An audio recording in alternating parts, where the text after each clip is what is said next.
He started out as a 16-year-old pro skateboarder, and now 23 years later he is a sports and media mogul, the star of 3 MTV programs, the chairman of Dyrdek Enterprises, and the founder and owner of Street League. This is a professional skateboarding league. Rob Dyrdek! Rob Dyrdek. Skateboard superstar. It's Rob Dyrdek.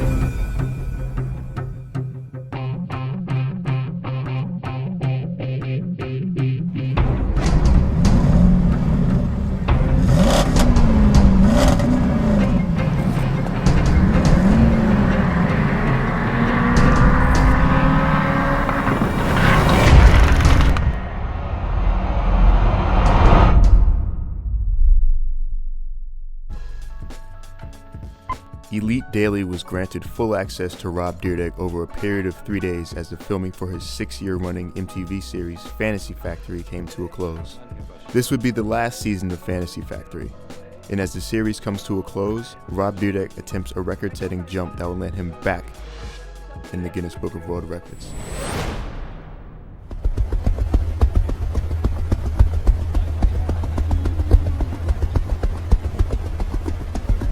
Yeah, we got a jump going on. Rob's about to do some jump for Chevrolet.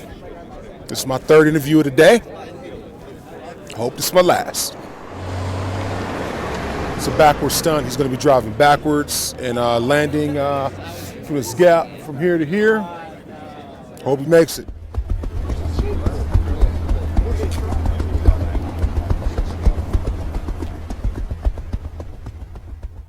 It's scary, right?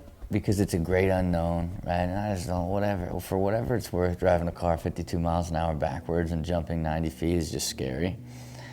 Time stands still because you're just like, all right, I have to do it.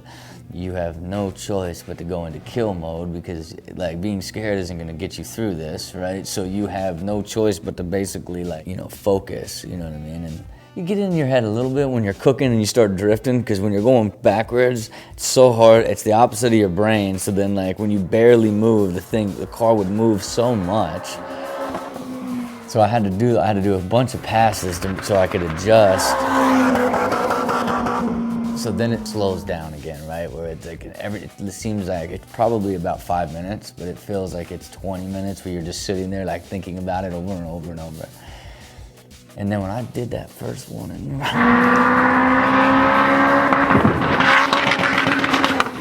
then started sliding like wood and hit that wall, I was so angry that I was immediately on some is the other car good to go? Let's go again. So I just went back to my trailer and paced. Just paced for 20 minutes. Then they were like, car's good to go. Walked in, sat in, right back into it, right?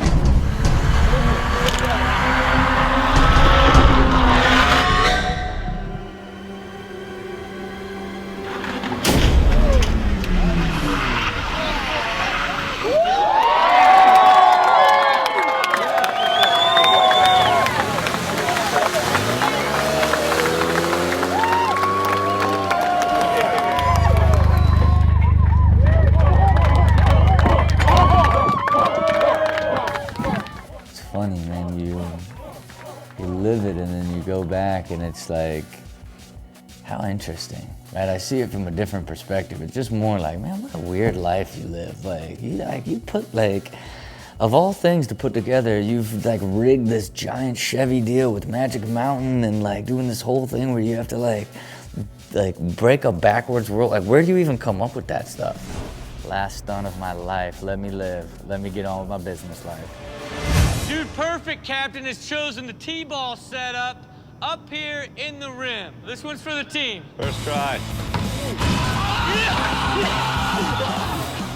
Despite the normally affable disposition he's popularly known for in his reality series, Rob Dyrdek is a seasoned entrepreneur with a string of businesses extending back to the 1980s. Rob has been able to translate his success as a professional skateboarder into a number of successful ventures, including DC Shoes, Street League Skateboarding, and Dyrdek Enterprises. With a net worth in the tens of millions, Rob Dyrdek's business savvy has extended his career well beyond professional skateboarding. It took me many years to kind of even wrap my head around what exactly happened by having sort of a skate career molded into what we could call a media career, and sort of the profound effect of what happened to the brands and the different projects I had based off of that media. So to me, over the last year, I've kind of seen the core of what made that successful, and that's really creating a brand and media at the exact same time. I wish I had this school of thought 4 years ago, you know, rather than now, but in the Fantasy Factory is a pretty amazing thing in spirit more than anything, you know, the idea that anything's possible, or, you know, really that anything really is possible. People always say, like, no, you can do anything you want, but like, this is a world. I've done some things in this place and through this show that like you can't even dream, you know. Jockeying the horse is probably the scariest thing I've ever done.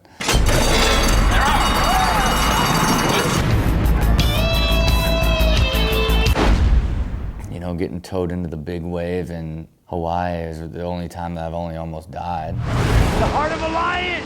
I ain't talking about it. Oh my God, man.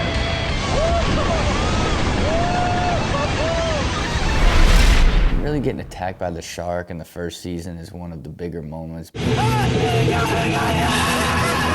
I'm thinking to myself, like, man, what if this show doesn't even work and I lose function of my arm right now? Like, this is just, what am I doing here, you know?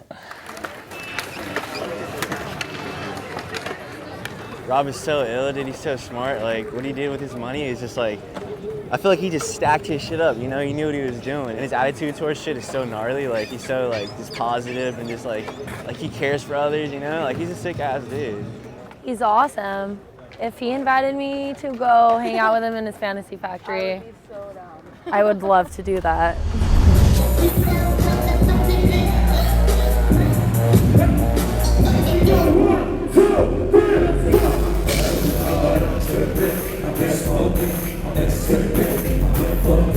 Cheers to you, Rob.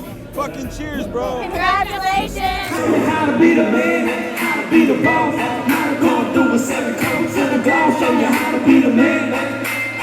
Show you how to be the man. Show you how to be the man. We're at the combination of the last episode of Fantasy Factory ever, as well as the celebration party for the end of the Fantasy Factory run.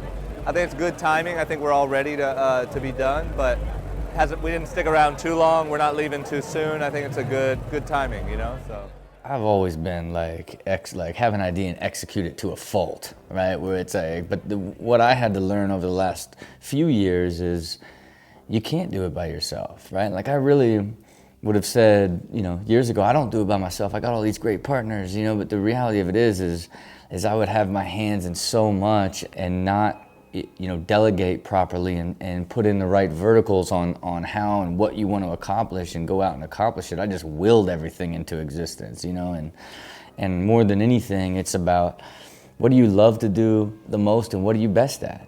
And then do that all the time and then put everybody else in to fill in the rest. You know, that's sort of what I've really been focusing on these last couple of years. Because make no mistake, even every person that I want to move forward with, all I care about as your greatest quality is that you want to get better tomorrow than you were today. How you guys doing?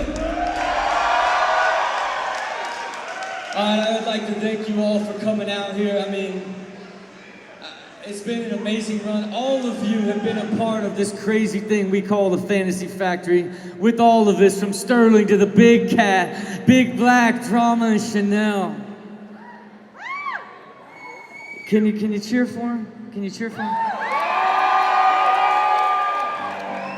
In the book, Good to Great, you know, it really talks about the difference between companies that really brought on people first and then figured out where they wanted to go. And I think that's really what I'm doing right now, right? They call it putting everybody on the bus. And so I've spent this year really sorting out and hiring a really elite executive crew, from the CEO to the CFO to the head of brands to biz dev to every single one of those verticals that I want to scale my business in, and then really set off on a journey of building a fully integrated multi-platform universe of brands and media. I wanted to do something special so that we could remember this last moment at Fantasy Factory. So I decided to write a song. And I would have liked to have spent weeks on this song and memorized it, but I spent about 6 hours and I've got it written down right here. Started with the building in a fantasy, my cousin in a closet over there. I'll probably mainly like produce shows more so than try to star in them. So to me, I kind of had my run as a reality show star, and now I'm ready to kind of play the background a little bit. Everybody has the potential to be great and do great things, and it's, you know, like, everybody has that heart of a lion in them, and you just got to find like a way to channel it and a way to focus it towards whatever you want to be a better version of that. Chanel, Chanel, what can I say? You are too cute for words. Man, I'll tell you what, probably my favorite part of this party so far is my mom asking me to get her camera because she wanted to shoot a photo with Riff Raff. And then when we got over to Riff Raff, she put on his chain and his glasses and was so excited because she's a huge Riff Raff fan, which is pretty remarkable. And kind of maybe her commenting on Chanel's dress. I can see her ass, Rob. Where'd you say ass? I can see her butt cheeks. Look,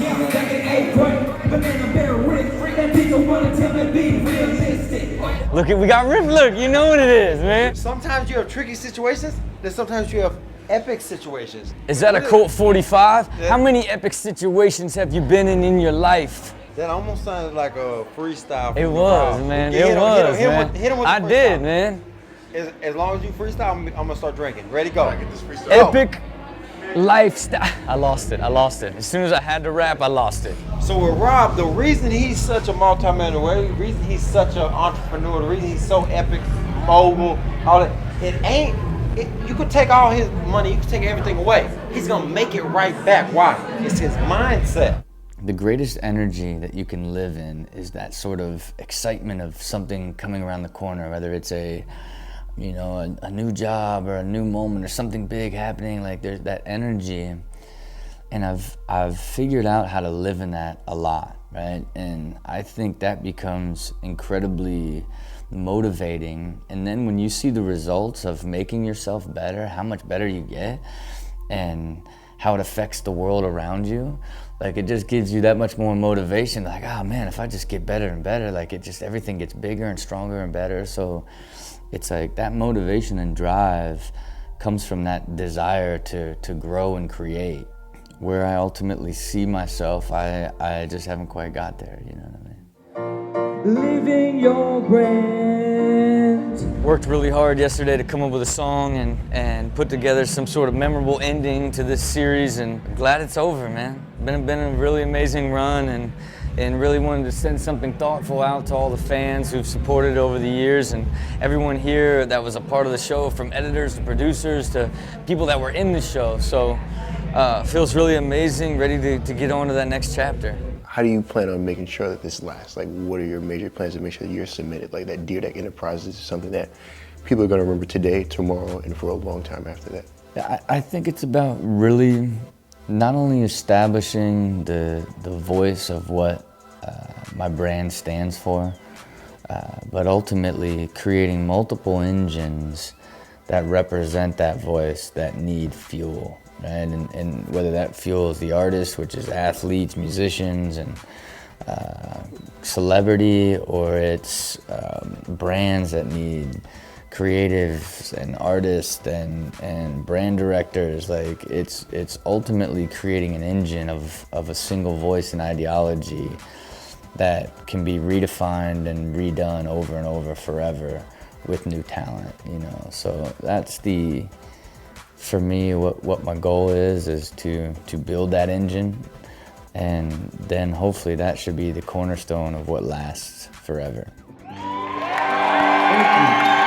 you, everybody. Thank you.